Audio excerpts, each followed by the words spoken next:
நீ என்ன வயிற்றுக்கு சோறு தின்றியா, என்ன தின்ற? இது மாதிரியான கேள்வி கேட்டிருக்கேன். டீசென்டான கேள்வியா கேளு, ஈஸியான கேள்வியா கேளு, உன் இஷ்டத்துலாம் கேள்வி கேட்காத. சாரி, உணர்ச்சி வசப்பட்டேன். சொல்லுங்க. உணர்ச்சி வசப்படலாம் சார், இல்லைன்னா சொல்லல. அதுக்காக வந்து கோயிலில் உணர்ச்சி வசப்படலாமா, ஒரு அமைச்சராக இருந்து உணர்ச்சி வசப்படலாமா? ஓ அப்படியா? அது எனக்கு தெரியாது. திடீர்னு இன்னொருத்தர் எனக்கு பிபி ஏறிச்சு, அதனால நான் ஏதோ சொல்லிட்டேன், அவ்வளோதான். நீ ஏதாவது தப்பா நினச்சிக்காத. நான் கூட பழைய அருண் சார் திரும்ப ரிட்டர்ன் ஆகிட்டாரான்னு யோசிச்சேன் நான்.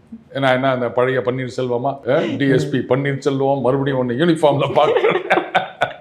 கோயிலுக்குள்ள அந்த மாதிரி எல்லாம் பேசக்கூடாது. நீங்களும் நானும் பேசலாம் வைக்கலாம். நம்மளாம் ஒண்ணுமே இல்லாத ஆளுங்க.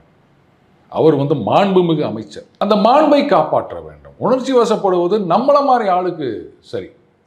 பதவியில் இருக்கவங்க அந்த மாதிரி பண்ணக்கூடாது. முதலமைச்சர் எடுத்துக்கங்க, என்னைக்காவது அவர் அந்த மாதிரி வரம்பு மீறி பேசியிருக்காரா சொல்லுங்க? அந்த கூல் அதை அப்படியே எப்பவும் மெயின்டைன் பண்ணுவாரு. நடக்காத மாதிரி கொஞ்சம் கூட அந்த டென்ஷனை வெளில காமிச்சிக்கவே மாட்டார்.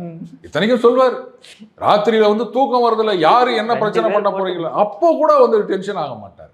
கத்துக்கணும். கூடவே தானே இருக்காங்க. முதலமைச்சர்கிட்ட கத்துக்கணும் அந்த நல்ல பழக்கத்தை எல்லாம். என்ன ஆனாலும் டென்ஷன் ஆகக்கூடாது. அடுத்தவங்களுக்கு டென்ஷன் ஆகலாம், நாம டென்ஷன் ஆகக்கூடாது.